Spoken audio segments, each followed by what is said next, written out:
Muchas gracias.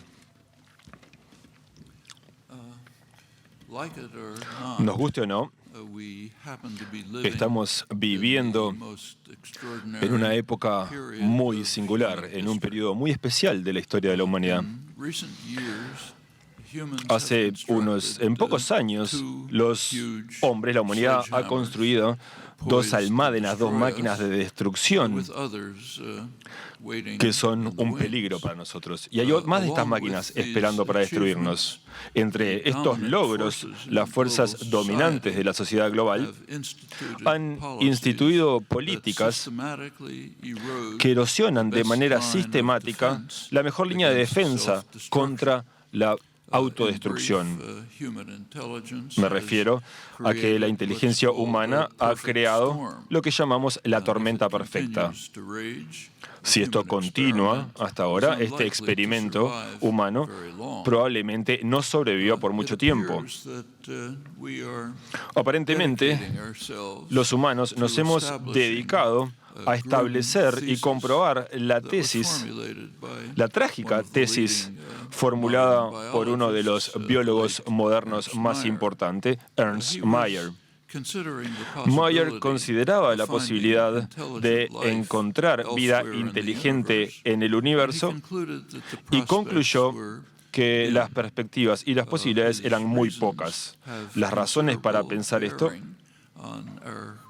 básicamente se basaban en nuestra situación actual. Myers resaltaba que con una muestra, por ejemplo, en la Tierra, tenemos aproximadamente 50.000 millones de especies. Por lo tanto, tenemos evidencia considerable que contribuye al éxito biológico y que no. Myers resaltaba que la evidencia es muy clara. Los organismos más claros, más exitosos, son aquellos que pueden mutar rápidamente, las bacterias, o aquellos que tienen un nicho fijo, que básicamente sobreviven sin importar lo que pase, como los escarabajos. Por lo tanto, las bacterias y los escarabajos probablemente sobreviven y son organismos exitosos. A medida que nos movemos en la escala de lo que llamamos inteligencia, las perspectivas de supervivencia se reducen claramente. Cuando llegamos a los mamíferos, los números se reducen, los primates cada vez menos. Los simios, los humanos, hasta que llegamos a especies con cada vez menos números. Que la humanidad haya crecido en aumento en el número en los últimos años no quiere decir nada. Hemos visto que la historia de la vida en la Tierra de alguna manera va en contra de la frase que es mejor ser inteligente que estúpido. En otras palabras, lo que llamamos inteligencia probablemente sea una mutación letal para nosotros. Este biólogo también dijo que el promedio de vida promedio es aproximadamente 100.000 años de una especie y los humanos modernos aparecieron hace aproximadamente 100.000 años y ahora realmente están abocados con esfuerzo a comprobar la teoría de Myers para mostrar de que quizás ya hemos vivido más de lo que nos correspondía. Esa empresa ha comenzado desde los finales de la Segunda Guerra Mundial. Al final de la guerra, construimos estas dos amenazas inminentes a la supervivencia, junto con una erosión sistemática de los medios de defensa contra este ataque. Y estos dos desafíos que tenemos, esas dos amenazas que enfrentamos, son, por supuesto, las armas nucleares y la catástrofe medioambiental. La mejor defensa contra este desastre inminente sería una democracia funcional, en la cual ciudadanos informados e involucrados se unan para así desarrollar medios de poder superar esta amenaza. Las políticas generadas en la era neoliberal de las últimas generaciones ha potenciado significativamente esta amenaza. Estas políticas, de alguna manera, excluyen a la población general de participar en el proceso de la creación de políticas. Muchas veces también se afecta el conocimiento y el involucramiento. Esto ha promovido una concentración de la riqueza y también del poder político, y es una manera de socavar las instituciones que podrían ser responsables y dar respuesta a la voluntad del público en general. Y es una manera de disminuir la democracia real. Asociada con esta erosión de la democracia, también se produce un ataque al aparato de regulación que de alguna manera podría mitigar las amenazas. Todo esto se ve de manera muy dramática en el país más poderoso del mundo, el líder del mundo libre, pero las raíces llegan muy profundo. Lo que me gustaría hacer ahora sería unir aspectos históricos que se interconectan para mostrar que esta imagen de la tormenta perfecta es muy posible. Entonces, al final de la Segunda Guerra Mundial fue, por supuesto, una de las fechas más importantes de la historia de la humanidad. Fue un momento de felicidad y también un momento de horror. Fue el comienzo de la era nuclear, una era que representa la posibilidad de que la inteligencia humana haya creado los medios para una destrucción definitiva. En el momento no se comprendió, pero al final de la Segunda Guerra Mundial también señaló el inicio de otra era en la cual la actividad humana cambió y modificó el medio ambiente de manera drástica. Esta era se llama el Antropoceno. Es una era geológica en la cual se amenaza la existencia humana. Ha habido debates sobre la creación del Antropoceno. La Sociedad Geológica Mundial, que se creó en 1950, explica que debido a la dispersión de elementos radioactivos en el planeta por los ensayos nucleares, también representa otras consecuencias de la acción humana, incluyendo, de alguna manera, lo que incluye el aumento de los gases de efecto invernadero. Entonces, la era nuclear y el antropoceno coinciden en el tiempo.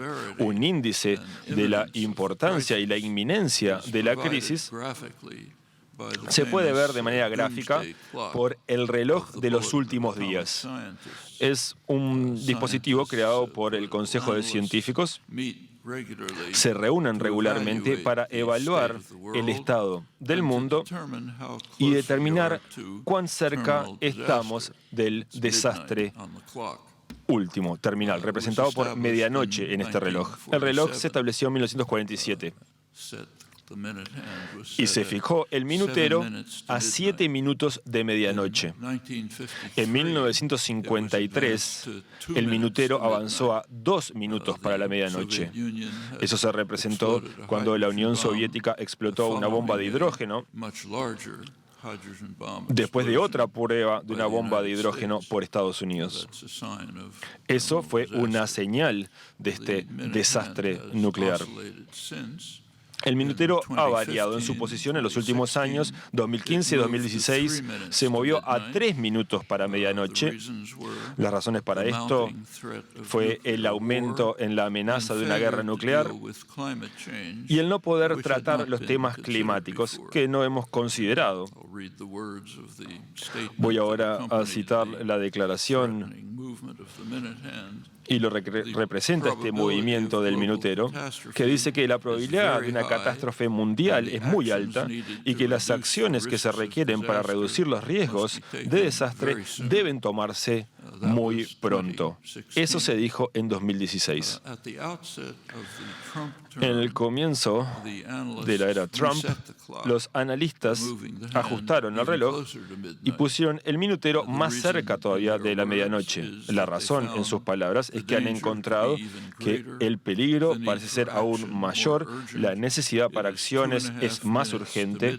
Estamos a 2 minutos y medio de la medianoche, el reloj avanza y el peligro mundial realmente nos acecha. Desde 1953 que no estamos tan cerca de la destrucción, cuando los dos superpotencias probaban sus bombas de hidrógeno.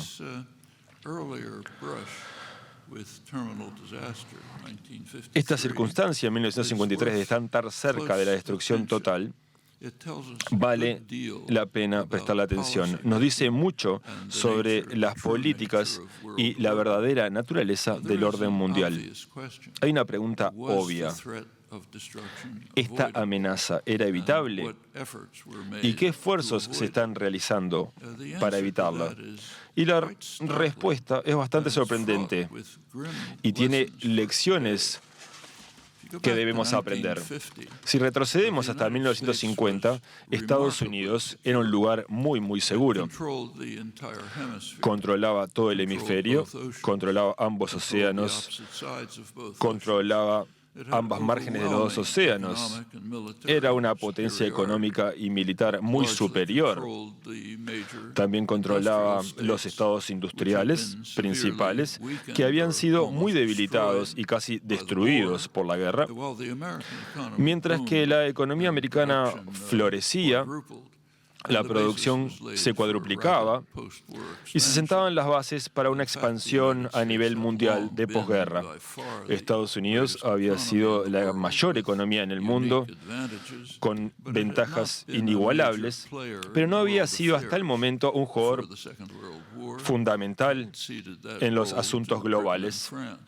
Básicamente seguía a Gran Bretaña y Francia. Pero luego de la guerra, Estados Unidos quedó en una posición sin precedentes para el dominio mundial. A pesar de que Estados Unidos era un lugar muy seguro, había una amenaza potencial. No era real, pero era una amenaza potencial. Y la amenaza eran los misiles balísticos intercontinentales que podrían llevar ojivas nucleares. Todavía no existían, pero probablemente lo hicieran en el futuro. Hay un estudio académico sobre la toma de decisiones y planificación en lo que se refiere a las armas nucleares, realizado por Bundy, que era el consejero nacional de seguridad para Kennedy y Johnson, y de alguna manera es un académico muy respetado y tenía acceso a los documentos de seguridad y de alguna manera discute brevemente lo que sucedió en esa época. Y lo que nos dice es: soy consciente que no hay una propuesta contemporánea seria como parte del gobierno para que los misiles balísticos sean prohibidos a través de un acuerdo. O sea, lo que quiere decir es que es una de las declaraciones más importantes y reveladoras en toda la historia de la academia. Resumiendo, soy consciente de que no hay una propuesta seria dentro o fuera del gobierno de que se vayan a prohibir los misiles balísticos a través de un acuerdo. Lo que quiere decir es que aparentemente no había ninguna intención de tratar de evitar la única amenaza seria a Estados Unidos, la amenaza de una destrucción completa. La seguridad de la población era una preocupación muy marginal. Aún la seguridad, darle seguridad de la destrucción instantánea. En vez de eso, los imperativos institucionales del poder del gobierno fueron los que se mantuvieron.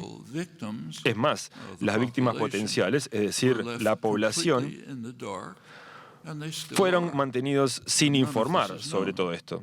Y aún así siguen sin informarles. Esto sí ha sido público durante años, pero no se ha dado ninguna difusión. Veamos más allá. ¿Cuáles son las posibilidades de un acuerdo que de alguna manera podría haber terminado esta amenaza a la existencia de Estados Unidos. No podemos estar seguros, por supuesto, porque las oportunidades aparentes fueron ignoradas. Hubo oportunidades, pero fueron ignoradas. En 1952, en marzo del 52, Stalin hizo una propuesta muy importante. Ofreció aceptar la unificación de Alemania con una condición, de que Alemania no se uniera a la OTAN, una alianza militar hostil. Dejó abierta la posibilidad de elecciones, que el Occidente claramente iba a ganar. Y eso hubiese terminado la Guerra Fría, hubiese terminado la amenaza de conflicto y hubiese terminado la amenaza del desastre. ¿Y cuál fue la reacción? De hecho, hubo un analista político muy respetado, James Warburg, que discutió la oferta de Stalin y dijo que Alemania era la clave para la paz y básicamente ridiculizó la propuesta. Dijo que no se podía tomar en serio, no se hizo nada al respecto y cualquiera que lo mencionara, yo lo hice y por cierto fue ridiculizado. Se dijo cómo se iba a poder tomar en serio algo así. Los archivos rusos han sido abiertos y resulta que la oferta era bastante seria.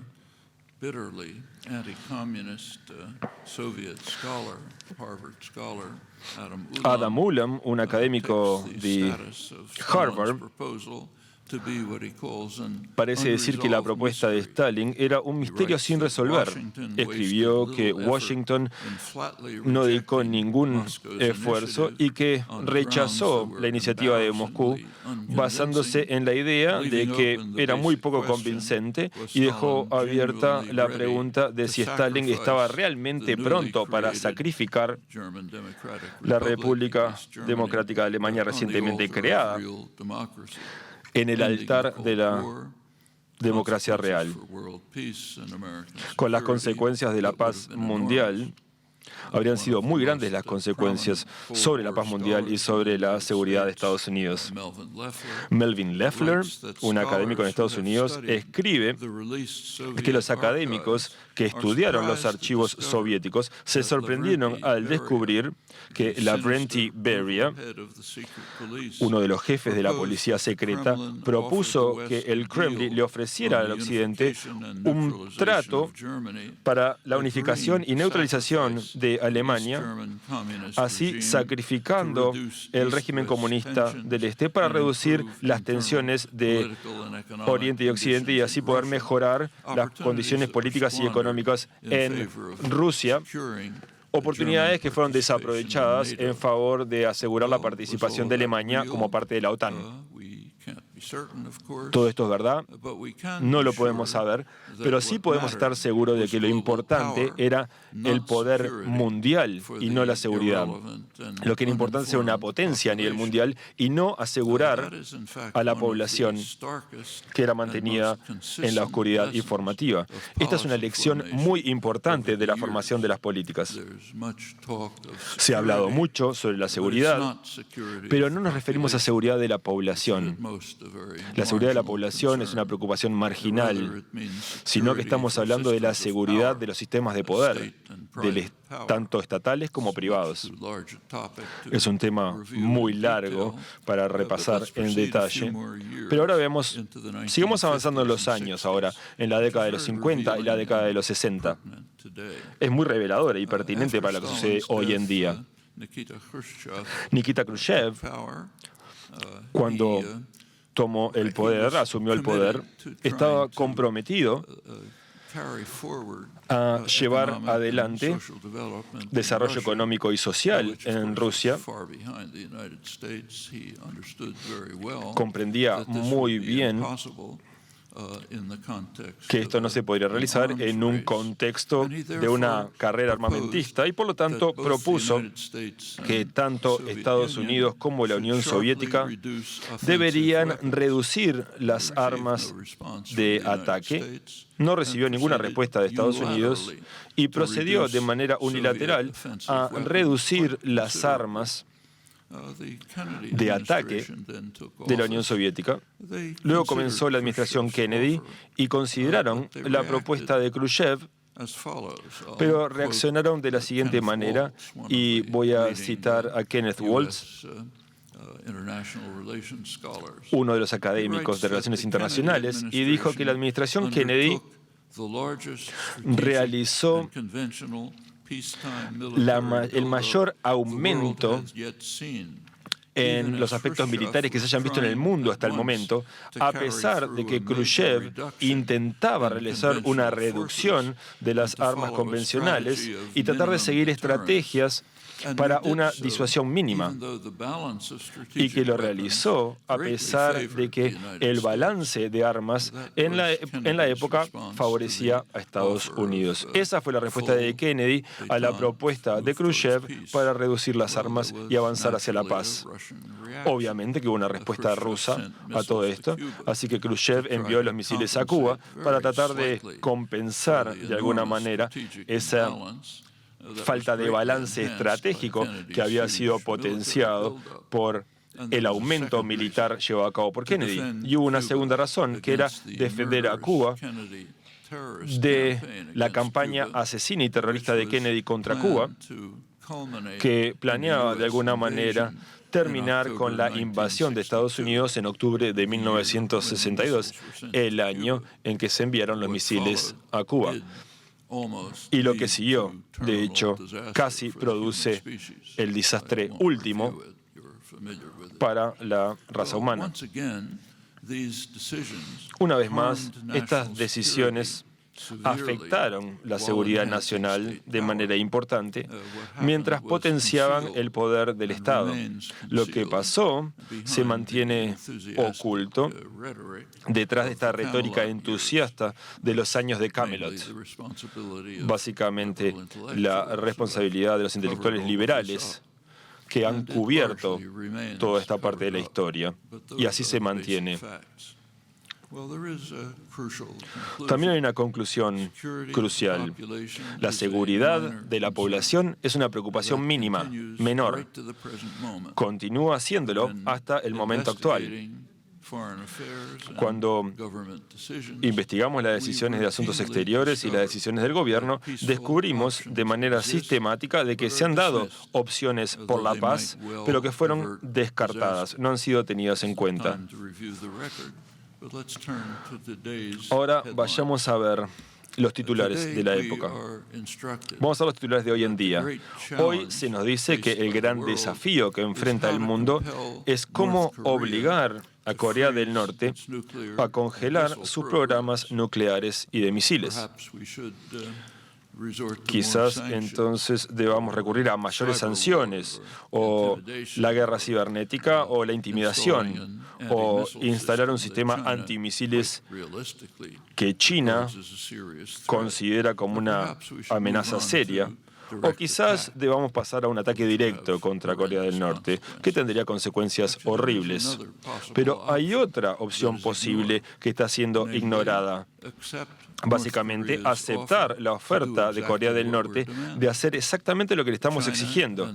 China y Corea del Norte han propuesto que Corea del Norte congele sus programas nucleares y sus programas de misiles. Las razones son muy similares a las de Khrushchev a finales de los 50, a comienzos de los 60. Los líderes norcoreanos buscan desarrollo económico y comprenden de que no pueden hacer demasiados avances mientras enfrentan la carga de la producción militar. La propuesta de Corea del Norte ha sido rechazada varias veces de manera instantánea por Washington, y fue rechazada hace 2 años también por la administración de Obama. De la misma manera que las iniciativas de Khrushchev fueron rechazadas por la administración de Kennedy, que en esa época nos llevó lo más cerca que supimos estar de la destrucción total en la historia de la humanidad. La razón para este rechazo instantáneo de la oferta es que la propuesta China y Norcorea representaba un intercambio y básicamente pedía a Estados Unidos a detener sus ejercicios militares en las fronteras norcoreanas, incluyendo estos ataques simulados de bombardeos nucleares a través de B-52 que fueron enviados por Trump hace unos pocos meses. Esta propuesta de China y Norcorea es muy razonable. Los norcoreanos, por supuesto, recuerdan que su país fue literalmente arrasado por un bombardeo estadounidense y también recuerdan los informes de los militares estadounidenses que muy alegremente comentaban cómo podían bombardear las represas, lo cual es un crimen de guerra, por supuesto, y la felicidad y el entusiasmo que representaba ver una gran oleada de agua que arrasaba con los cultivos que los campesinos utilizaban para sobrevivir. Todos estos documentos oficiales realmente vale la pena leerlos porque son una parte muy importante de la memoria histórica. Esta propuesta de China y Norcorea puede sentar las bases para negociaciones que pueden alcanzar mucho más y así reducir radicalmente las amenazas y quizás hasta terminar con la crisis. Sin embargo, los comentarios tan inflamados, a pesar de estos comentarios, creemos que existen razones para pensar que las negociaciones pueden llegar a tener éxitos. Pero, sin embargo, han sido rechazados para así asegurar el poder de los estados. Veamos más ahora en cómo estamos realizando todo esto, la verificación y cómo estamos haciendo para, aparentemente, tratar de cumplir con la teoría de Myers sobre la inteligencia. El marzo pasado, el Boletín de Científicos Atómicos publicó un informe muy detallado sobre los programas de modernización nuclear iniciados por el presidente Obama y ahora siguen desarrollándose bajo la administración de Trump. Este informe discute cómo la modernización nuclear de Estados Unidos está socavando la estabilidad estratégica de la cual dependemos para sobrevivir. La modernización actual, estos programas de modernización, y aquí cito, incluyen tecnologías revolucionarias que aumentan de gran manera la capacidad de los arsenales de misiles balísticos de Estados Unidos. Y esto aumenta la capacidad de fijar objetivos. Es realmente sorprendente. El poder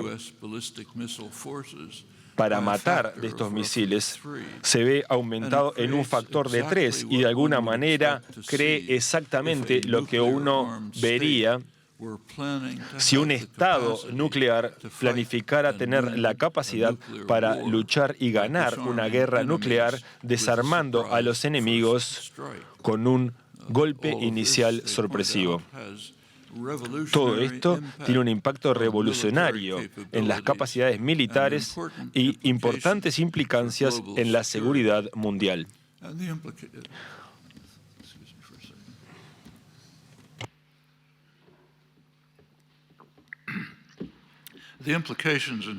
Las implicancias, de hecho, están muy claras. Los analistas estratégicos rusos, por supuesto que son conscientes de que Estados Unidos ahora cuenta con la capacidad de arrasar todos sus elementos disuasorios con un primer ataque. Los rusos no tienen nuestros sistemas de advertencia tan avanzados de satélites y con sus elementos disuasorios en riesgo debido a los programas de modernización nuclear, en un momento de crisis, y desafortunadamente tenemos muchas posibilidades de que suceden, los líderes rusos podrían estar tentados, de hecho, realizar este ataque preventivo para asegurarse la supervivencia. Eso sería un acto que terminaría con la vida humana organizada en la Tierra. Una vez más, nos preguntamos, ¿hay una salida diplomática posible? Con seguridad parece que sí. Se está buscando bueno, en realidad ni siquiera se está discutiendo. Y todo esto es muy relevante para la tesis de Meyer, que comentamos al principio. Si ahora hablamos de la segunda amenaza al calentamiento global, cualquiera puede darse cuenta de que los peligros son muy importantes e inminentes. Entonces, ¿cómo vamos a reaccionar a todo esto? Aquí tenemos un informe reciente de la prensa estadounidense. Ha resurgido el boom del petróleo. El número de perforaciones de petróleo y gas en Estados Unidos se ha duplicado.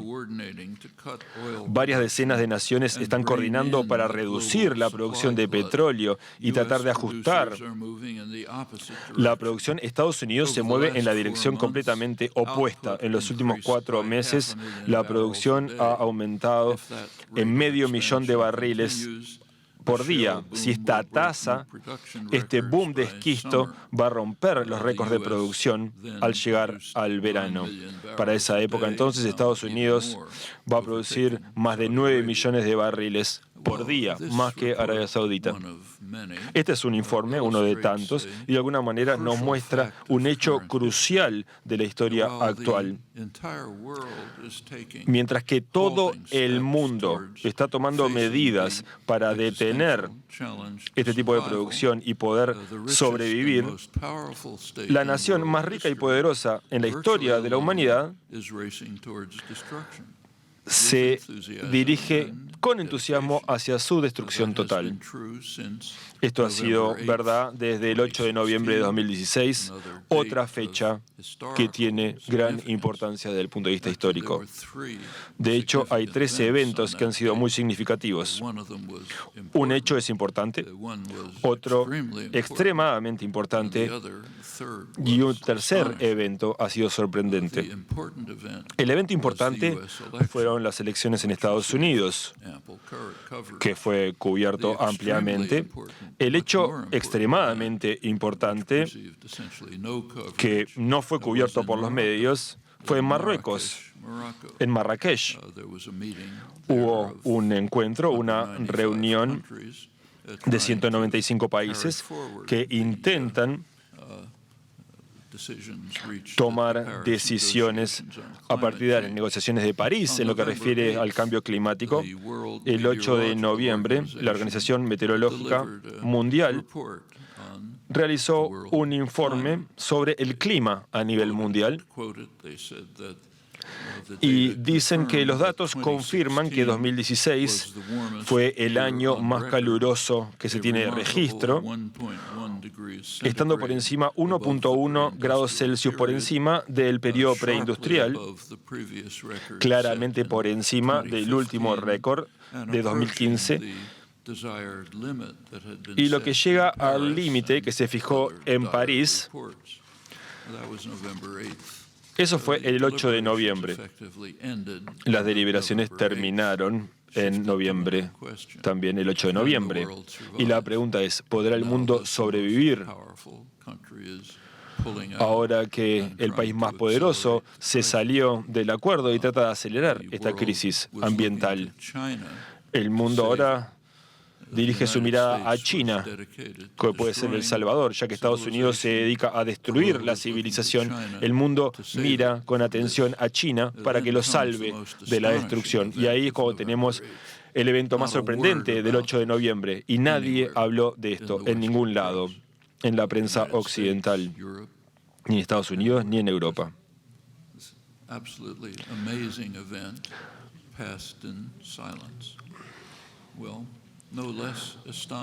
No menos sorprendente, entonces, es que mientras el país más rico y poderoso en la historia de la humanidad lidera los esfuerzos para intensificar la probabilidad de desaparecer de los desastres, los esfuerzos para evitar la catástrofe ahora están siendo liderados por lo que llamamos sociedades más primitivas. Las primeras naciones, las naciones aborígenes en Canadá, en todo el mundo, aquí cerca en Ecuador, que tiene una gran población indígena, busca ayuda de los países europeos ricos para que le permita mantener algunas de sus reservas de petróleo bajo tierra, donde deben estar. Pero esa ayuda fue rechazada. Ecuador revisó su constitución en 2008 para así incluir los derechos de la naturaleza. Lo mismo sucedió en Bolivia, con una gran mayoría indígena.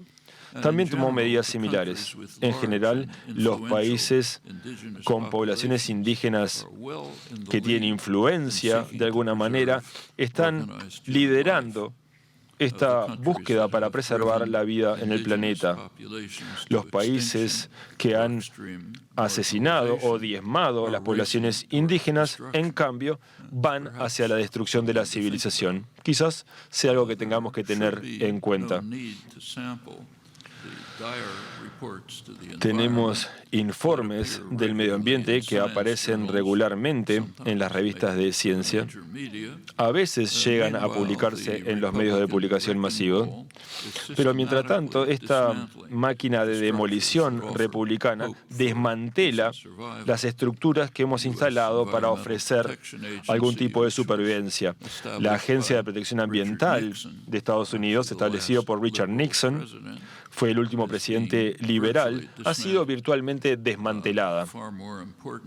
Mucho más importante es que el Departamento de Energía, de hecho, la Oficina de Ciencia, aparentemente va a perder $900 millones, aproximadamente 20% de su presupuesto. Aún hasta hablar del cambio climático está prohibido. Y se han desmantelado todas las regulaciones y todo esfuerzo posible para reducir el consumo de combustibles fósiles. Pero no es solamente Trump, sino que son todos los líderes republicanos. Eso quedó muy claro durante las primarias republicanas el otoño pasado. Si prestaron atención, habrán notado que cada uno de los candidatos, sin excepción, o negaban el cambio climático o decían que quizás estuviera pasando, pero que no había que hacer nada al respecto. Eso era unánime sobre este tema por parte de los líderes republicanos. Y algo muy significativo, los medios de prensa, incluyendo los medios liberales, también siguieron este juego. Hubo un estudio recientemente realizado de entrevistas y conferencias de prensa con Trump desde que asumió en enero y descubrieron que no se había hecho ninguna pregunta sobre el cambio climático. De hecho, la decisión política más importante. Se hicieron preguntas sobre sus decisiones políticas, pero ninguna pregunta sobre políticas importantes relacionadas al medio ambiente. Esta amenaza es muy seria. Se producen aumentos en el nivel del mar.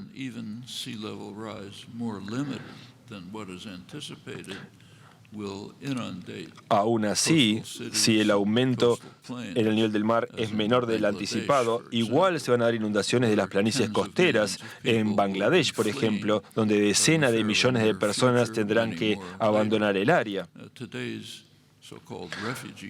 El tema de la crisis de los refugiados va a ser nada comparado con lo que va a pasar en el futuro. Estos migrantes deben tener el derecho de desplazarse hacia los países que están generando estos gases de efecto invernadero. Millones deberían poder ir a Estados Unidos.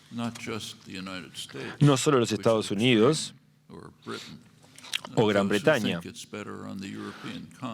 Todos los que piensan que es mejor el continente europeo han contestado en las encuestas que la mayoría de los europeos, de hecho, ante esto, prefieren tener una prohibición sobre la inmigración de los países musulmanes. Por lo general, la idea es primero destruir los países y después castigarlos por querer escapar de las ruinas que nosotros mismos produjimos. Eso genera la crisis de refugiados. Mientras miles se ahogan en el Mediterráneo escapando de África, donde Europa realmente ha jugado un papel. De hecho, la crisis de los refugiados es una crisis más moral y cultural del Occidente. Volvamos entonces ahora a la amenaza nuclear. Las mayores potencias, Estados Unidos y Rusia, están expandiendo sus arsenales de manera peligrosa.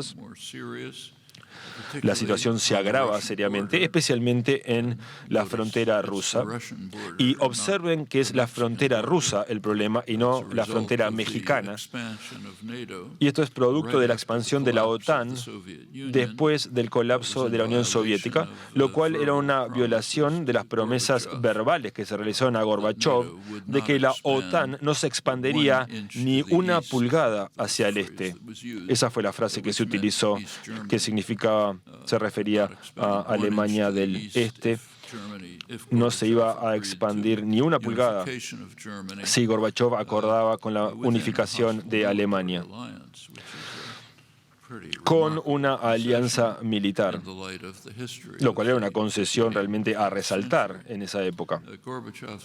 La visión de Gorbachov de una base común europea, un sistema de seguridad desde Bruselas hasta Vladivostok, sin alianzas militares, es un sueño que se va desvaneciendo. George Kennan, otro analista, había advertido que la expansión de la OTAN, según sus palabras, era un error trágico, un error político de proporciones históricas. Eso ahora está produciendo las tensiones en aumento, siguiendo la ruta tradicional de invasión a través de la cual Rusia fue destruida. Para empeorar aún esto, en 2008 se le ofreció ser miembro de la OTAN a Ucrania, que es el corazón geoestratégico de Rusia, y estos esfuerzos fueron realizados por Obama y Hillary Clinton. Veamos ahora finalmente la línea de defensa que tenemos contra estos peligros inminentes de desastre. Básicamente es tener una democracia funcional. Podemos comenzar con el líder del mundo libre, el modelo de democracia por siglos. En una democracia, la voz del pueblo es la que se escucha. Entonces, preguntémonos qué está pasando en Estados Unidos si se mantuviera ese principio. Un efecto sería que la figura política más popular y respetada en el país jugaría un rol de gran importancia. Quizás hasta sería presidente. Y me estoy refiriendo a Bernie Sanders. Y lo sería por un margen muy amplio.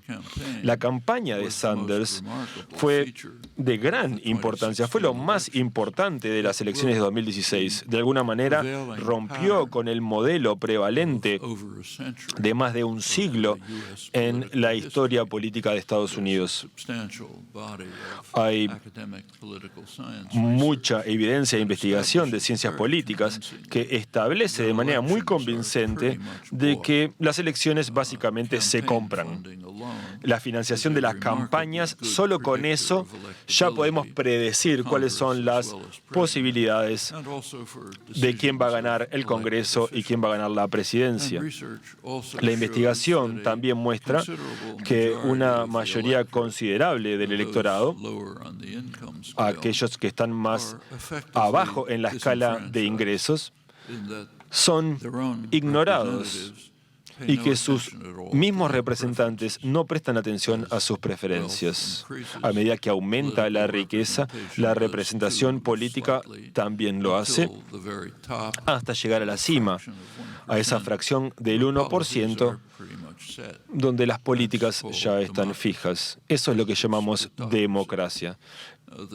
Tendría que ser una plutocracia. La campaña de Sanders, de alguna manera, rompió con este modelo tan establecido. Sanders era apenas conocido, no tenía ningún apoyo de las fuentes de financiamiento, del sector corporativo, de la riqueza privada, ignorado por los medios. Aún llegó a utilizar ese término amenazador como ser el socialismo y probablemente hubiese ganado la nominación en las internas demócratas si no hubiera sido por los embustes de los jefes de campaña de Obama-Clinton. Supongamos que hubiese ganado, o de que hubiese tenido una plataforma pública hoy en día. Podríamos haber escuchado declaraciones como esta que se relaciona a los derechos laborales. No tengo ningún tipo de uso ni lugar, independientemente de su partido político, que piensen que tengan el sueño, el estúpido sueño de volver el tiempo atrás, cuando el trabajo desorganizado era una masa sin forma. Solamente los reaccionarios que piensan en destruir a los gremios. Solamente un tonto trataría de quitarle a los trabajadores el derecho a unirse al sindicato que elijan. Y eso, de hecho, no lo dijo Sanders, lo dijo Eisenhower cuando se postuló a presidente en el 52. Eso es de la época del periodo de crecimiento del capitalismo de Estado regulado, muchas veces llamado la época dorada de la economía. Hemos avanzado mucho desde esa época. Ahora estamos por ver la desaparición de los gremios públicos. La democracia real sería muy diferente. Así muestran los estudios de opinión. Lo mismo se puede aplicar a varios otros temas. A medida que ambos partidos se han desplazado hacia la derecha en el periodo neoliberal, los republicanos, básicamente salidos del espectro, donde llegan al punto en que politólogos conservadores describen al partido actual como una insurgencia radical que ha abandonado la política parlamentaria. Una consecuencia de todo esto es el enojo, la frustración y el desprecio por las instituciones formales de la democracia, muchas veces adquiriendo formas muy desagradables. El hecho básico es que la población nunca votaría por las políticas diseñadas por las élites. Y tenemos números que nos dan indicación de esto, de por qué sucede. Entonces, vayamos ahora a 2007, justo antes del colapso. Eso fue el máximo de la euforia sobre los grandes triunfos del neoliberalismo y de las economías neoclásicas. En esa época, en 2007, el salario real de los trabajadores americanos era más bajo de lo que habían sido en 1979, cuando el experimento neoliberal estaba empezando.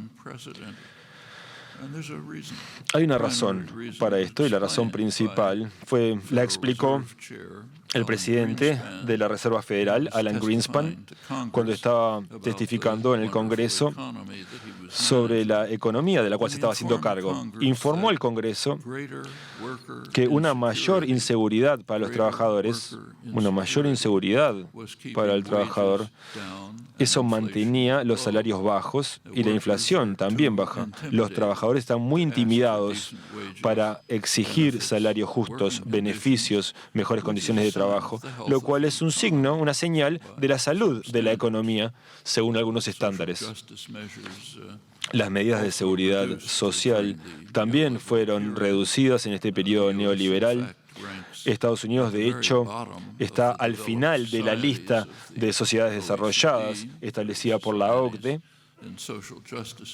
y también en medidas de justicia social junto con Grecia, México y Turquía. Pero las ganancias florecían, especialmente en la industria financiera predatoria que explotó durante el periodo neoliberal, representando 40% de las ganancias corporativas, justo antes del colapso, del colapso del cual eran realmente responsables. culpables. Una de las razones para las reformas neoliberales, como se les llamó, era revertir esa tasa de caída de los ingresos, que fue una consecuencia del activismo popular y de la militancia de los trabajadores en los 60. Eso se logró. En este sentido, las reformas fueron un éxito. Bajo estas condiciones, entonces, la democracia apenas puede ser tolerada. Y lo mismo ha sucedido en Europa. Bajo el concepto de la austeridad neoliberal, que aún los economistas del FMI reconocen que no se tiene una base sustentable. Los burócratas que escuchan diferentes voces escuchan a los bancos del norte, a los ricos bancos del norte, y esas son las voces que controlan la troika, que determinan las políticas de Europa, básicamente el Banco Central Europeo, el Fondo Monetario y la Comisión Europea. Mark Weisbrot, un economista, ha realizado una investigación muy cuidadosa sobre la agenda política que lleva a las políticas económicas destructivas.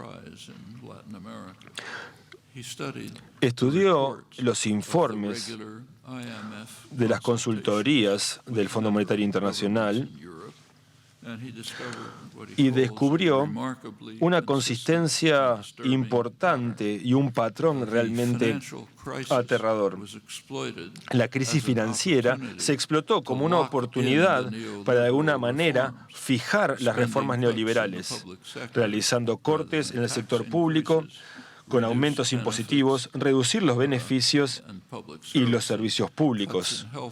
También cortes en el servicio de salud, de alguna manera socavando la negociación colectiva y en general llevando a la sociedad y dejando a la sociedad con menores herramientas para negociar, con mayor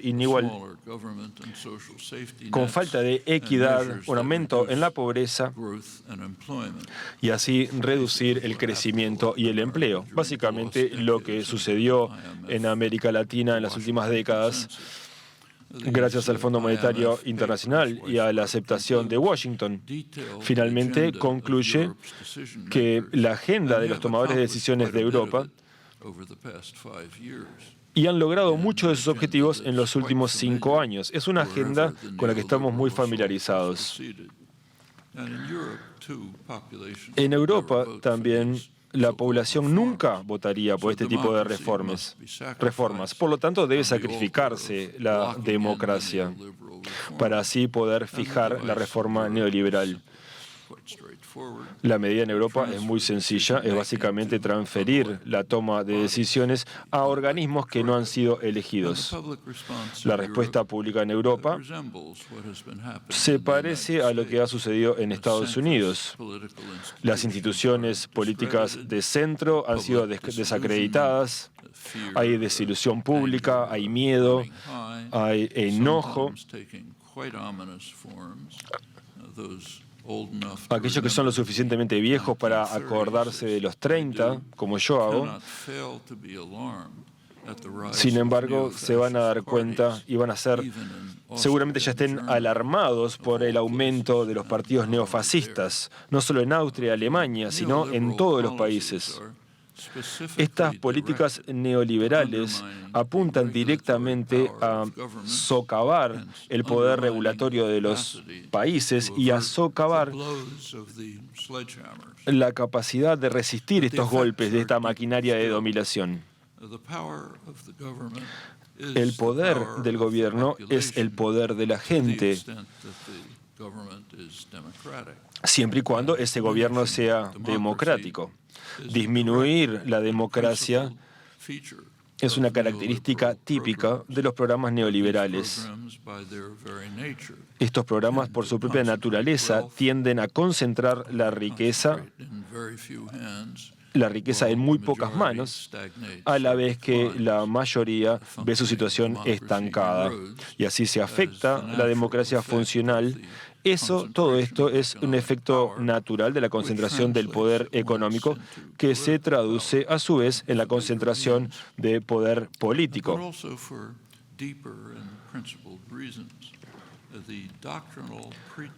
La pretensión doctrinaria es la transferencia de la toma de decisiones desde el sector público hacia los mercados, para así contribuir. Se hace creer que esto contribuye a la libertad individual, pero en realidad es al revés. Esta transferencia es de las instituciones públicas, en las cuales la gente puede intervenir, siempre y cuando funcione la democracia, pasarlo a las tiranías privadas, en las cuales la gente no tiene ningún tipo de opinión.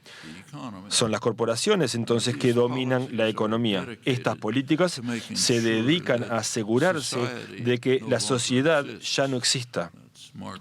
La famosa descripción de Margaret Thatcher del mundo como ella lo percibía, o el mundo en realidad que ella esperaba crear, fue Thatcher, parafraseando inconscientemente la condena de Marx a la represión en Francia, que dejaba a la sociedad como una bolsa de papas, una masa amorfa que no podía funcionar. En el caso contemporáneo, el tirano no es un líder autocrático, por lo menos en Occidente, pero la concentración de poder privado y burocracia ya están libres del control público. No existe una garantía de que una democracia funcional, con una población informada e involucrada, nos pueda llevar a políticas que traten y que se dirijan hacia las necesidades humanas, incluyendo las preocupaciones por la supervivencia. Esa es nuestra única esperanza. Todo esto nos lleva entonces a la pregunta de Ernst Mayr: ¿es mejor ser inteligente que estúpido? Es una pregunta que no tenemos que hacer, y nos guste o no, ustedes la tendrán que responder. Y recuerden, no tienen mucho tiempo para responderla. Muchas gracias.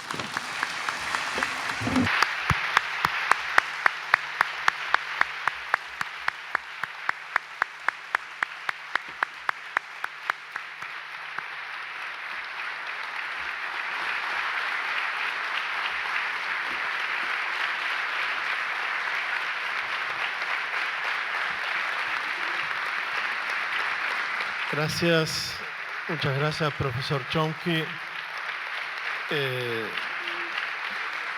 Sabemos que muchísimos de los que estamos acá y quienes estamos acá quisiéramos preguntarles al profesor Chomsky. Como sabemos que eso también es muy difícil, hemos pedido a 4 personas que formularan algunas preguntas y elegimos personas que representan distintas dimensiones de la sociedad uruguaya, para que usted tenga también un panorama diferente y pueda de alguna manera establecer ese diálogo.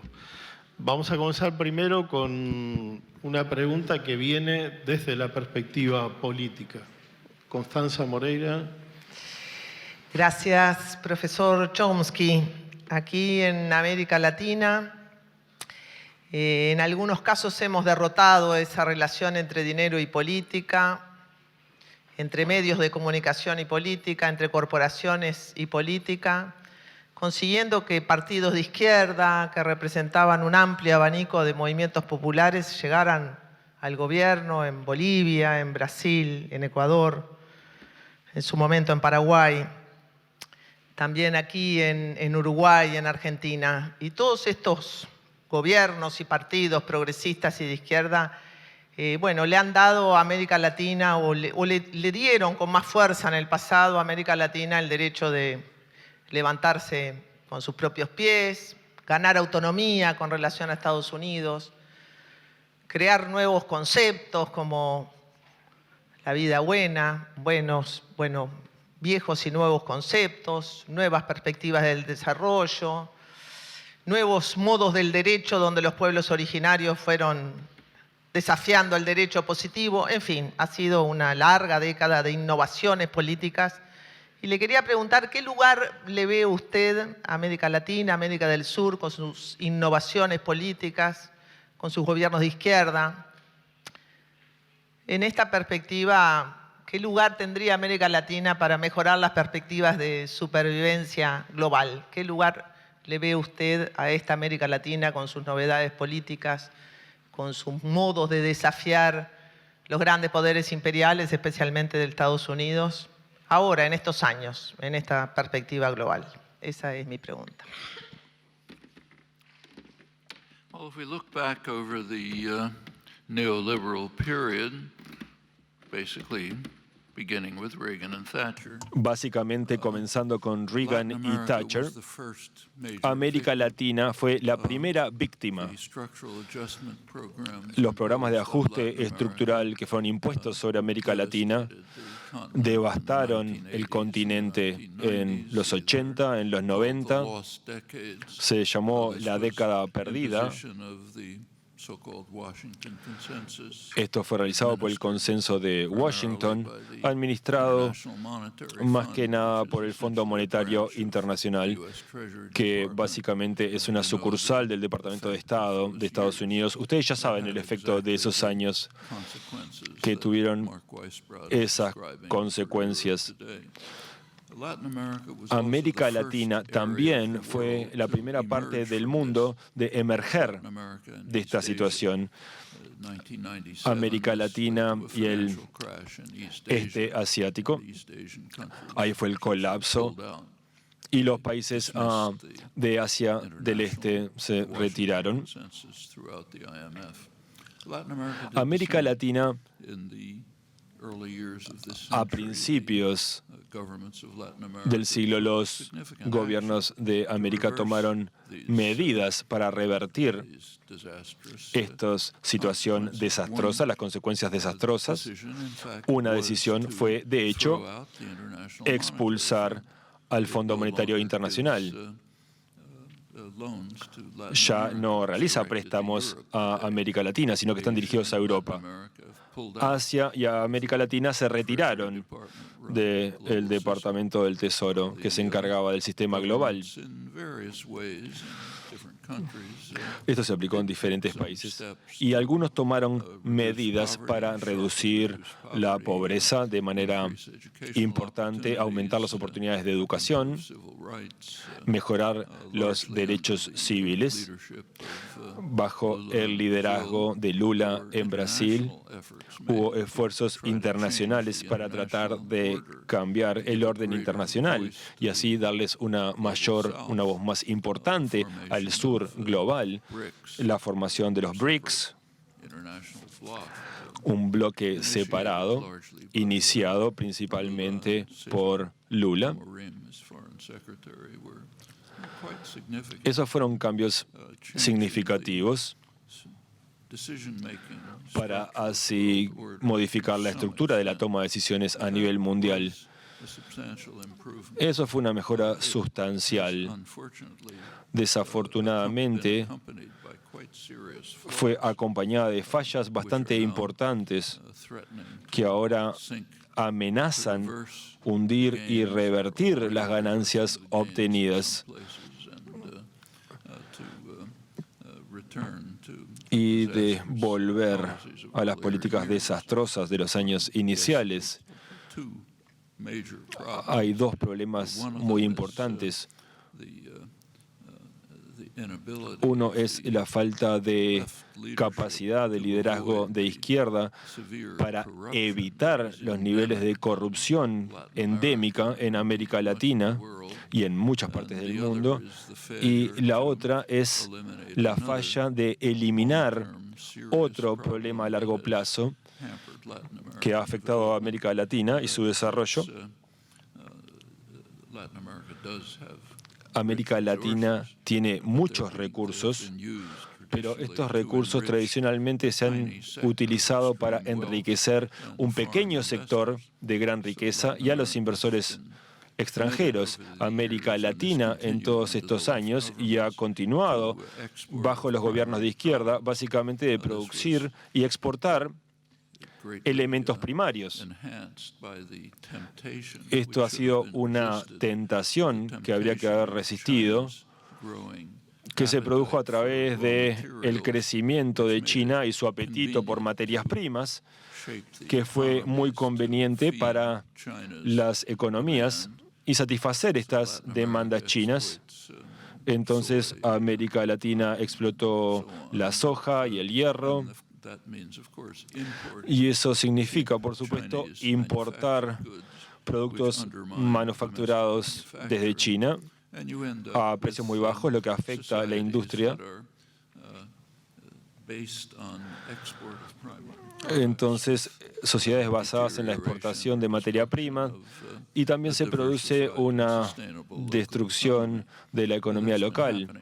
Eso ha pasado durante siglos en América Latina y desafortunadamente continuó, y a veces hasta se exageró bajo los gobiernos de izquierda del siglo XXI. Estos son problemas bastante importantes. Se pueden superar.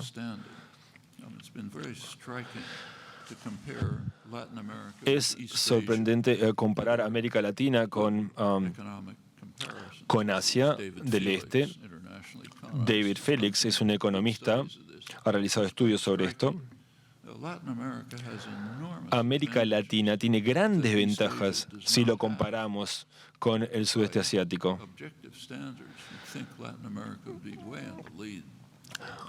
América Latina, con Uruguay a la cabeza, tiene recursos muy ricos. El este asiático no lo tiene. América Latina no tiene enemigos externos, y el este asiático sí. Pero las políticas que se han realizado desde los 50, de alguna manera, son muy diferentes.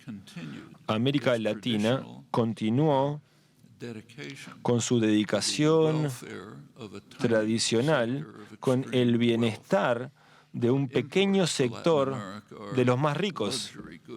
Las importaciones de América Latina siguen siendo objetos de lujo. Ha habido cambios si uno lo compara con el este asiático.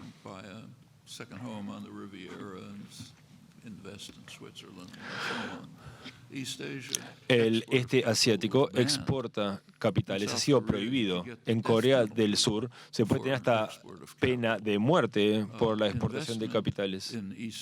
Las inversiones en el este asiático está permitido, pero controlado. El gobierno controla la inversión extranjera. Hay áreas para el desarrollo y el crecimiento. En América Latina, básicamente invierten para robarse todo lo que pueden. La estructura de clases de América Latina, ustedes lo saben mejor que yo, está inclinada. Hay una gran falta de igualdad, hay una muy grande concentración de poder. Básicamente los inversores se enriquecen a sí mismos y a sus padres.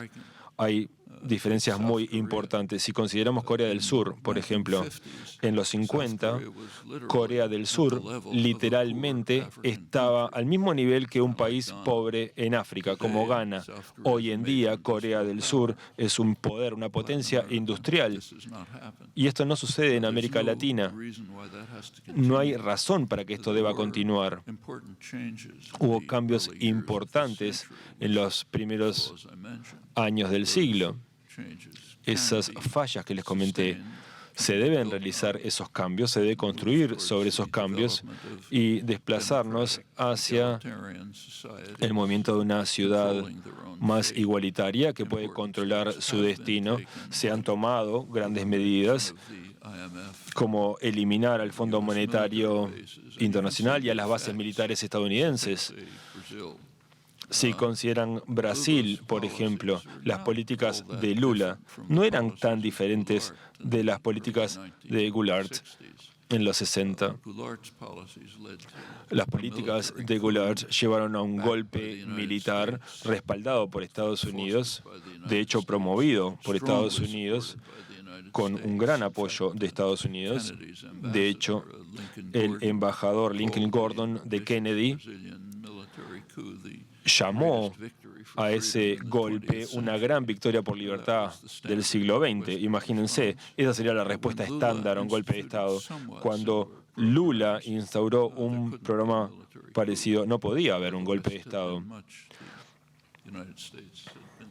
relatively weakened Estados in Unidos comparison to what it está was más in the débil, early 19th está más débil century, ahora en partly comparación con lo because que eran of los 60, developments within the United States. debido There's a much desarrollos more que tuvieron opposition lugar to dentro de Estados aggression and Unidos. Ya ahora exploitation hay más imperialism than oposición there was in al the imperialismo y a la agresión externa 1960s de lo que había en los in all sorts 60, of ways, partly because of developments in Latin America. en parte por los That these can be desarrollos carried llevados a cabo forward en América in Latina. coordination, in solidarity. In fact, the solidarity De hecho, between la North and solidaridad South entre el has norte become y el quite a sur significant factor, es un factor particularly with regard to significativo, Central America. especialmente con América Central. Dramatic, important developments Uno de los desarrollos más in importantes the entire history of en la imperialism historia del is what took imperialismo place es lo in que the United sucedió en States Estados Unidos during the Central American durante atrocities las of the atrocidades Reagan cometidas en América years. This is the Central en los first años de time in Reagan. history Esta es la primera that vez en people from años the que imperial la power gente de los poderes went imperiales, not only objected to the policies, but went to live with the victims, sino to try que to help them, fueron a ayudar a las protect víctimas, them just by the inclusive protection that's a offered by protegerlos. whiteface. Thousands of people from the United Miles de States, personas from de Estados Unidos, sectors, de incidentally, sectores rural conservadores, religious, de áreas so rurales, on, áreas went to religiosas, Central America fueron and, a América participated Central directly in para the efforts of participar people directamente en los defend esfuerzos de la themselves gente against this para hideous defenderse onslaught. contra Nothing esta like that has ever matanza happened in tan the history seria. of imperialism. Nunca había pasado algo No así en la went to live historia del in imperialismo. African Nadie de cities, Europa se fue a vivir a una ciudad africana, no por one from the ejemplo. United States Nadie de went to Estados live in a Unidos Vietnamese se fue a village. vivir a un Such things pueblito vietnamita. not even, you can't even discuss them. Ni siquiera se discutía la posibilidad, era algo inconcebible. Pero en los 80 eso pasó de manera sustantiva. Este tipo de solidaridad norte-sur Fostered and can become even more significant. puede ser So I más think there are hopeful importante. signs. Así que creo que son señales de esperanza. Latin America could take a place in América the Latina lead in, puede jugar un breaking papel free from en the stranglehold liberarse of, neoliberal de oppression. las medidas And neoliberales, de la so opresión early this neoliberal. century to do more. Ya han hecho cosas y se pueden hacer más. Gracias. La segunda pregunta, profesor Chomsky, profesor Chomsky, viene desde la perspectiva de los trabajadores organizados, sindicatos. Fernando Pereira.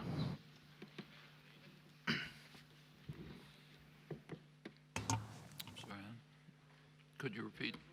Sorry.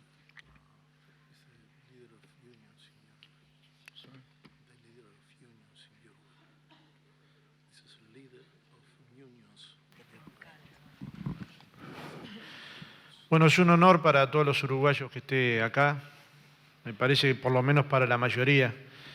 Las preguntas que había pensado se fueron contestando en la propia intervención, así que tuve que ir reformulando. Y la pregunta sería la siguiente. Quisiera saber su percepción sobre Estados Unidos, de los que algunos llaman la decadencia de su condición de potencia hegemónica mundial. ¿Cómo impacta esto culturalmente en Estados Unidos, en su relación con el resto del mundo y en particular con América Latina? Y vuelvo a decir que su material es de referencia del movimiento sindical, así que bien podría haberle llamado compañero Chomsky.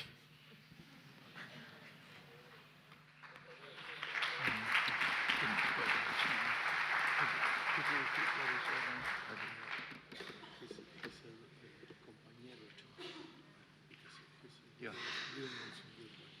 And what did he ask? Sorry? I didn't get the question. Did you understand? What is your opinion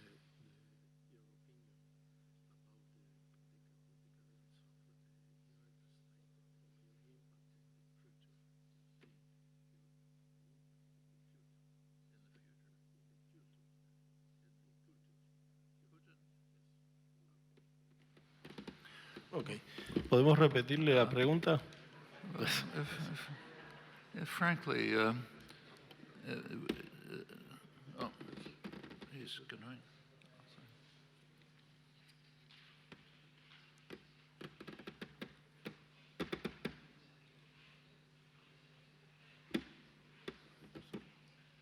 I understand. Yeah. Well, the United States first of all, in general, En general, American power la is potencia declining. estadounidense está en declive. There's a lot of talk about America's Se habla decline, mucho sobre el declive, power moving to the east and so sobre on. cómo el poder se está moviendo hacia el este. There's an element of truth to it. Hay un We should elemento be de very verdad en careful todo eso, looking pero hay at que it. ser cuidadoso al American estudiarlo. power reached its peak El poder in estadounidense 1945. alcanzó su máximo That was the en el absolute 45. peak of US Ese fue power el in the pico world. del poder de There had Estados Unidos never en el in mundo. history Nunca en been la such historia enormous, hubo un poder, concentrated una power. concentración de poder tan Talked grande. about it a little bit before. The US had maybe close to half of total Estados world Unidos wealth. tenía casi la mitad de la riqueza mundial total, algo que nunca se había visto antes. Unparalleled military power. Tenía un Nothing poder militar remotely like it. In inigualable. general, it was just overwhelming in power. US planners knew that very Los well. planificadores de Estados There's a Unidos rich sabían eso. record from during the Hay Second muchos World War registros into the de la following Segunda Guerra years Mundial y los of años very sophisticated siguientes global planning de to una try to planificación organize the world muy in importante the para interests, organizar basically, of el mundo, American, básicamente de acuerdo a los intereses corporate de power. los sectores Very privados de sophisticated, Estados Unidos. careful analysis. Se había realizado un análisis muy cuidadoso y meticuloso que se llevó a cabo con éxito. Pero a partir de esa época hubo un declive en el poder estadounidense y se produjo un declive muy marcado en el 49, cuando China fue independiente. Eso fue tuvo consecuencias muy importantes para Estados Unidos. La terminología que se utiliza para ese fenómeno se llama la pérdida de China. La pérdida de China. ¿Qué significa eso? Yo no puedo perder algo, no puedo perder tu computadora, puedo perder mi computadora. Entonces la pérdida de China, la frase de alguna manera implica el concepto de que nosotros somos los dueños del mundo y que si alguien sale de nuestro control es una pérdida, se ve como una pérdida. Y fue un tema muy importante en Estados Unidos. Básicamente McCarthy era responsable de la pérdida de China. Cuando Kennedy empezó a escalar la guerra en Vietnam del Sur, parte de las razones era el temor de que lo culparan por haber perdido Indochina. Recuerden, no lo podemos perder. Lo mismo sucede con el gobierno de Guatemala. Tenemos que evitar la pérdida de Guatemala. No tengo que entrar en los detalles de lo que pasó en América del Sur en los 60 y en los 70. Eso ya lo saben sin que yo les tenga que hacer comentarios. El miedo a perder América del Sur fue intolerable. Pero luego las pérdidas aumentaron. A principios de los 70, la economía internacional era tripolar. Ahora teníamos tres sectores más importantes. Teníamos Estados Unidos, que estaba solidificado por el NAFTA, que de alguna manera bloqueaba, fijaba a México en la reforma neoliberal dentro del contexto del poder de Estados Unidos. Consecuencia es que México tiene el crecimiento más bajo de América Latina desde el 94, con la destrucción de la agricultura. Pero otras partes de América Latina se mantuvieron un poco más independientes.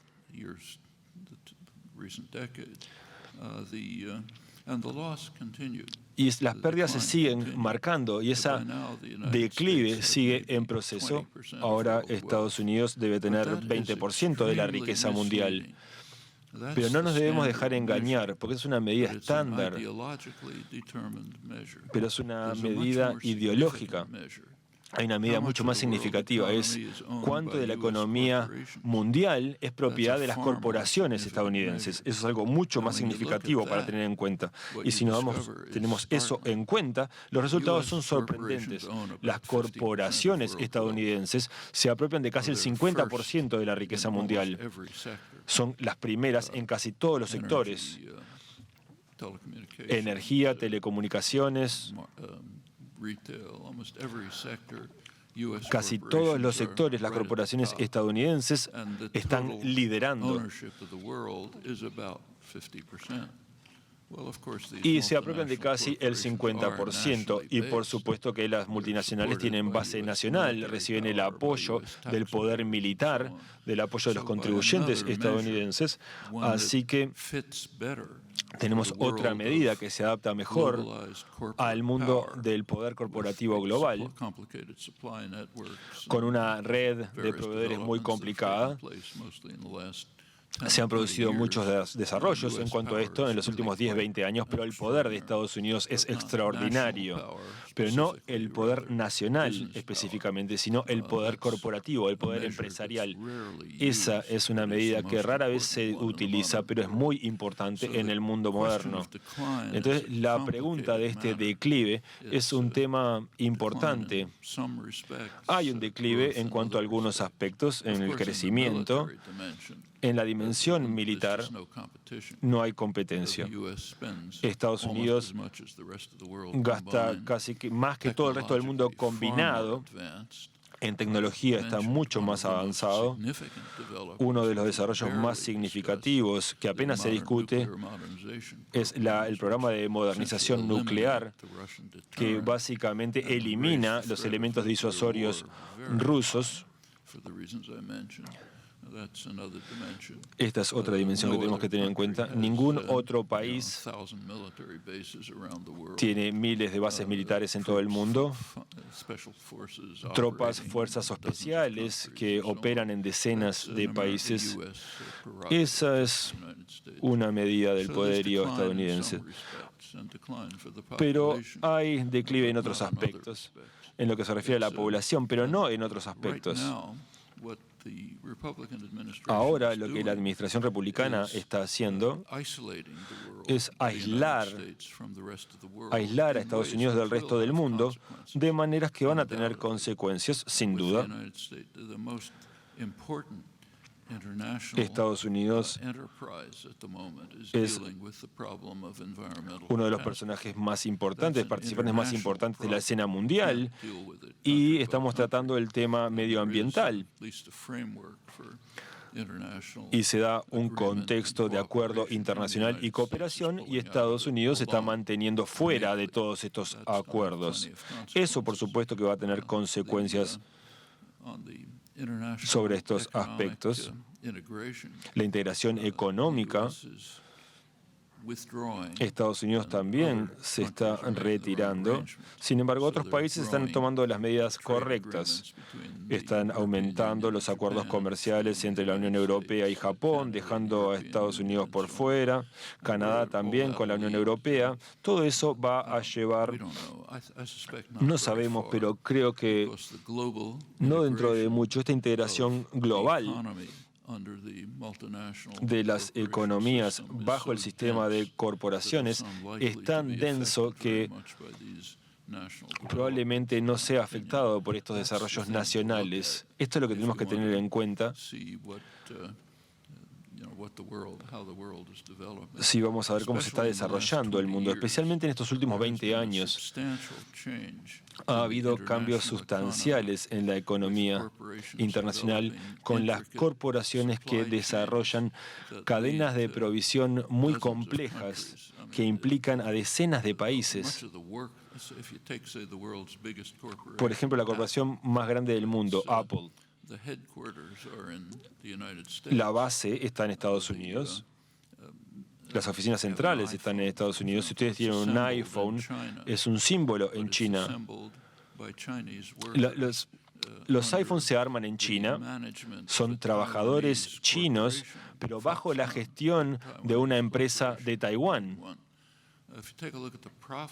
Si ven las ganancias, una muy pequeña parte de las ganancias quedan en China.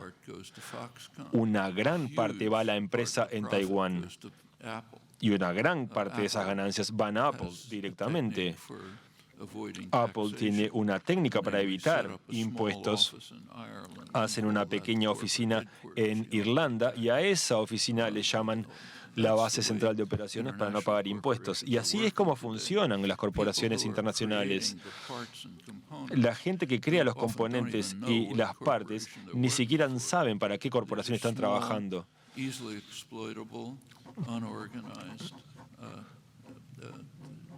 Son grupos de personas que no están organizados, que son muy fáciles de explotar, que son muy sencillamente intercambiables, que no tienen ningún poder de negociación, o sea que si piden más salarios, básicamente uno se va y se instala en otro lugar. Y eso crea una división de clase muy, muy marcadas. Eso concentra una gran cantidad de poder en las manos de las instituciones financieras que controlan todas estas cosas y crea una gran desigualdad entre los países a nivel internacional. Estos son eventos muy significativos y muy importantes a los que tenemos que prestar atención cuando hablamos en este declive del poder de Estados Unidos. Se ha hablado mucho de que India y China siendo las próximas potencias, pero difícil que eso suceda. China es un país muy pobre. India es más pobre todavía. Si nos fijamos al índice de desarrollo humano de las Naciones Unidas, que es una medida bastante detallada del desarrollo, creo que China está en el puesto 90 e India como en el 130. Estos países tienen unos problemas internos muy marcados. Son problemas que los países occidentales desarrollados no tienen. Aunque el crecimiento chino ha sido sustancial, la reducción de la pobreza en los últimos 10 o 20 años es básicamente gracias a China, pero todavía le queda mucho por avanzar para ser un país independiente, una potencia independiente. Pero creo que debemos mantener la escala y tenerla en cuenta. Tenemos dos últimas preguntas. Una de ellas viene desde la perspectiva de personas que trabajan en Uruguay en movimientos sociales y más especialmente en temas ambientales. Viviana Barreto. Bueno, gracias, profesor. Realmente es un honor escucharlo y un honor aún más grande poder hacerle una pregunta.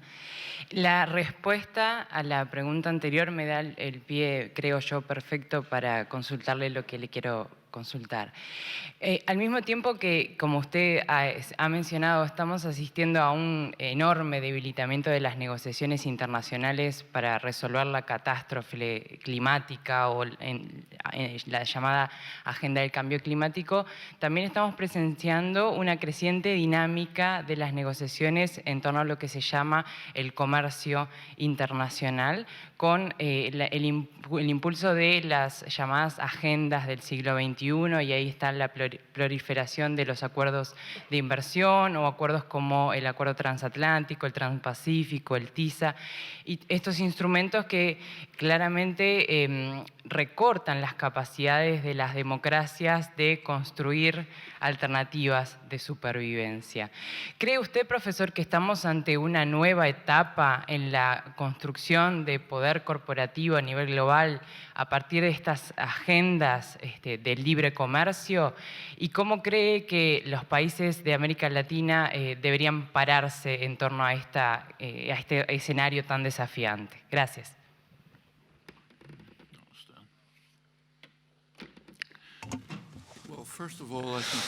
Primero que nada, creo que tenemos que tener en cuenta lo que se llaman los acuerdos de libre comercio. Son en realidad acuerdos de inversión. Tenemos que usar los términos correctos. La ronda de Uruguay tuvo relaciones muy limitadas al libre comercio. El NAFTA no tiene casi nada que ver con el comercio. El Transpacífico va a ser modificado y no tiene casi nada que ver con el comercio.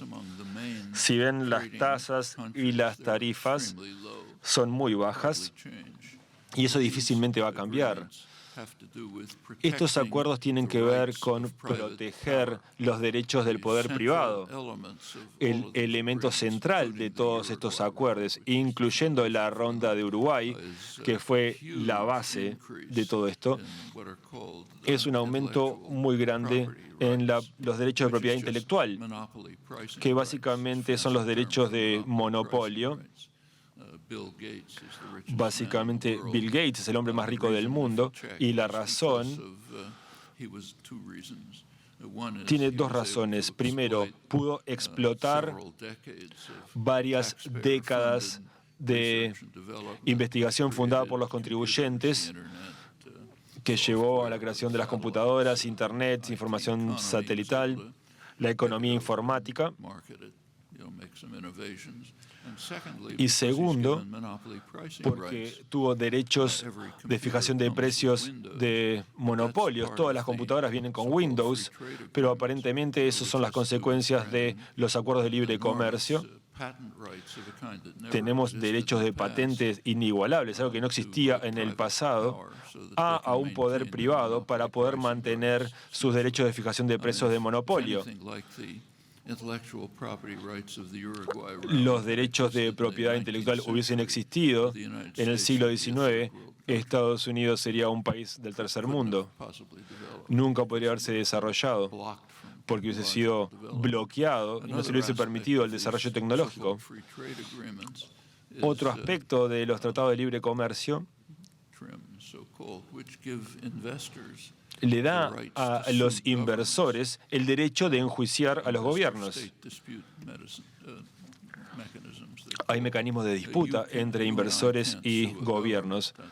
Nosotros no podemos enjuiciar a un gobierno, pero una corporación sí puede llevar a juicio a un gobierno por ejemplo, poner limitantes ambientales que pueden afectar las ganancias futuras, cosas de esas. Y eso está pasando, y cada vez más. Son elementos fundamentales de este tipo de acuerdos. Habría que sacar la parte de libre comercio. Si consideran el NAFTA, por ejemplo, que es muy revelador, las corporaciones no nos dan los datos, así que tenemos acceso a datos indirectos. Se dice en la literatura de que el NAFTA lleva a un aumento del comercio entre Estados Unidos y México. Pero si nos fijamos en ese comercio específico, si miramos con atención, suponga, por ejemplo, que la General Motors produce partes en Indiana y las manda al norte de México para que las ensamblen, y después eso se manda de nuevo a Los Ángeles para que vendan los autos. Eso se llama comercio en ambas direcciones, pero de hecho son interacciones internas. Es el mismo tipo de comercio que en la Unión Soviética, que se producían en una parte y se mandaban a Polonia para ser ensambladas, y llamaban a eso comercio. De hecho, es una interacción interna a una economía que domina. Son tiranías privadas. Se estima que ese 50% de eso que llaman comercio entre México y Estados Unidos es básicamente una interacción de una economía interna que domina la otra. Y eso de alguna manera... Hay otros aspectos que socavan, por ejemplo, la agricultura de México. Los campesinos mexicanos son muy eficientes, pero no hay manera de que puedan competir con los negocios agrícolas estadounidenses que están muy, muy subsidiados por el gobierno. Y así se da en todas las zonas, en todas las áreas en que miramos. Hay que ser muy cuidadoso con estos acuerdos. No son acuerdos de comercio realmente.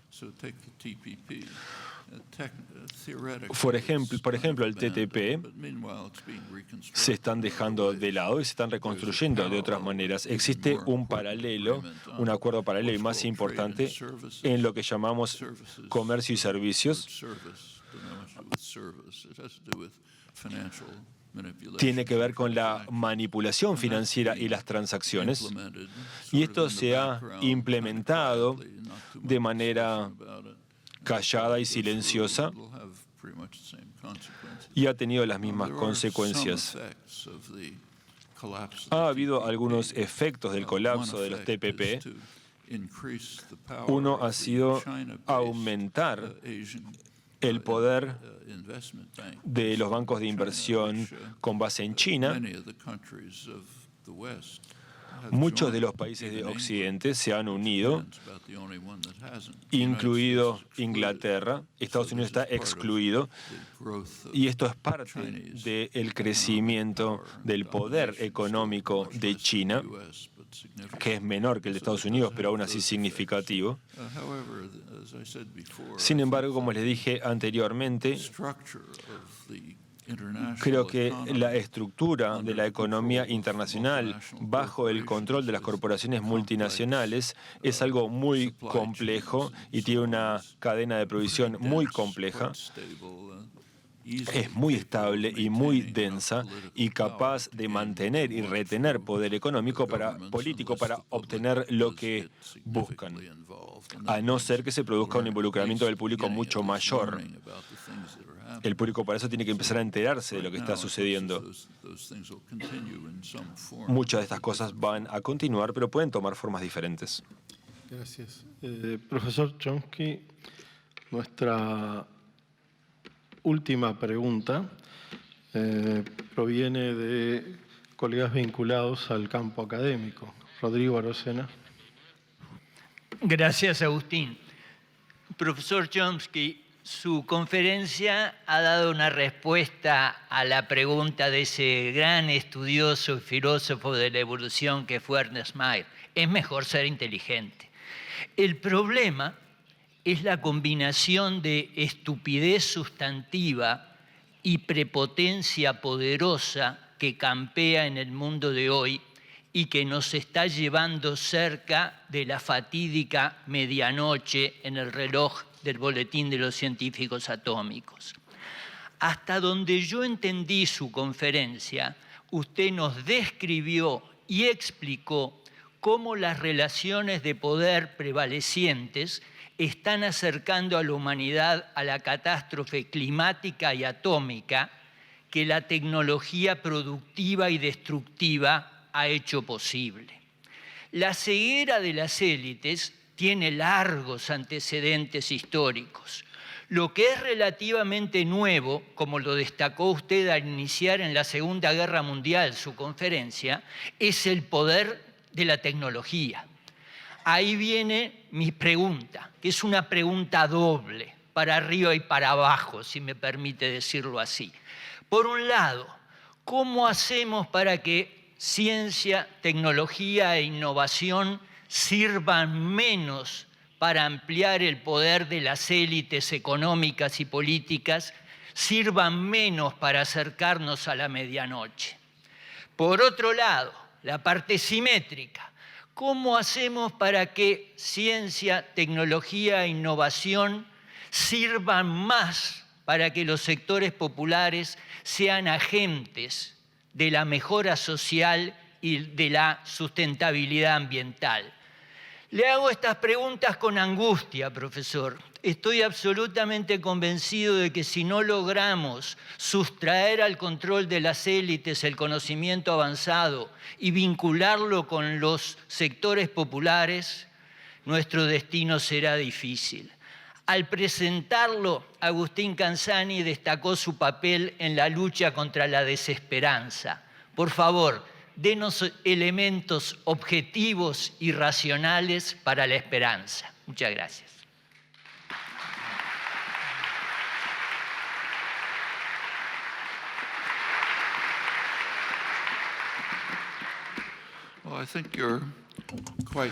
Yo creo que tiene razón en dejar en claro que la tecnología no es el problema, sino que es el control de la tecnología. Es un problema social. Son problemas sociales, no tecnológicos. La tecnología puede ser nuestra salvadora. Por ejemplo, en los problemas ambientales. La única manera de poder solucionarlos es avanzar la tecnología de los paneles solares, por ejemplo. Eso puede hacer una gran diferencia en llevarnos a la creación de energía sostenible, o la energía eólica que se utiliza en Uruguay. Eso también es tecnología. La tecnología puede utilizarse y puede ser uno de los aspectos importantes. Uno de los aspectos importantes de la energía solar es que se distribuye, no se concentra. Por eso es que las compañías de energía están tratando de evitar su uso. Básicamente porque representa un recorte de sus ingresos, porque puede aumentar la democracia popular, porque descentraliza y puede utilizar el control popular. Y por eso tratan de evitar su utilización, porque no quieren que la energía se descentralice, pero se puede hacer de esa manera, para así cada uno tener su propia generación de energía. Por ejemplo, la automatización. La automatización se puede utilizar para destruir la fuerza de trabajo, o también se puede utilizar para reforzar la fuerza de trabajo. Puede ir hacia arriba o hacia abajo. Esto, de hecho, ha sido el caso durante muchos años. No es un problema nuevo. Tenemos que ser conscientes de lo que ha pasado hasta ahora.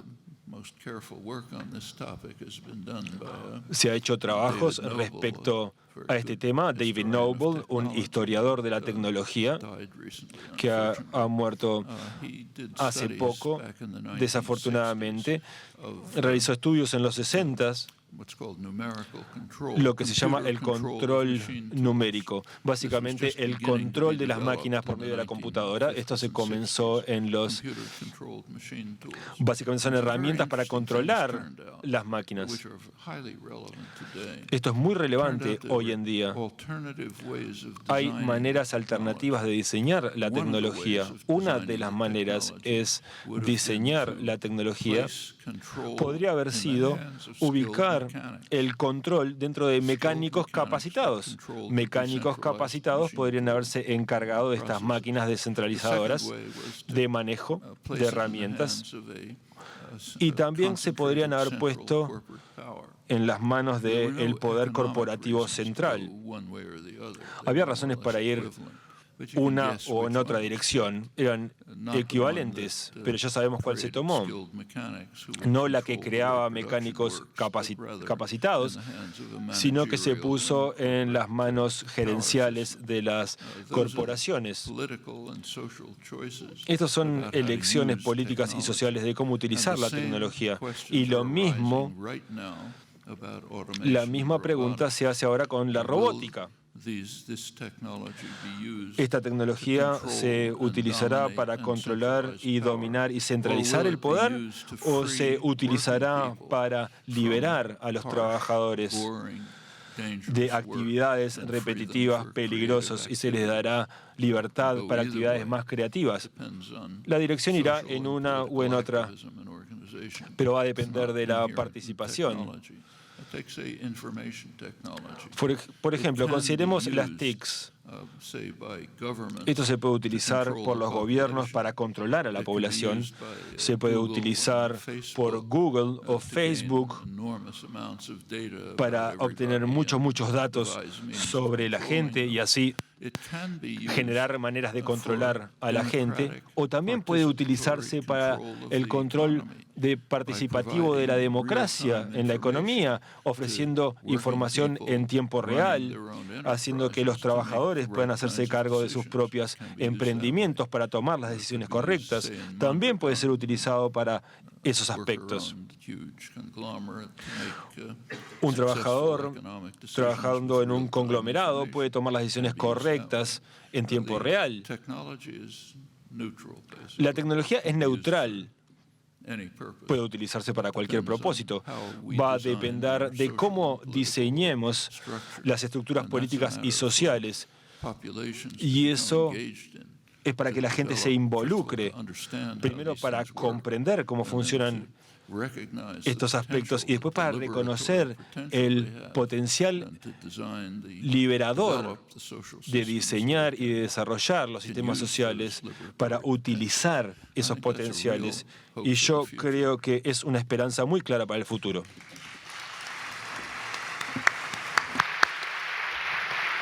Bien, con esto terminamos esta charla. Queremos agradecerle al profesor Chomsky su presencia, su energía, y esta es su casa.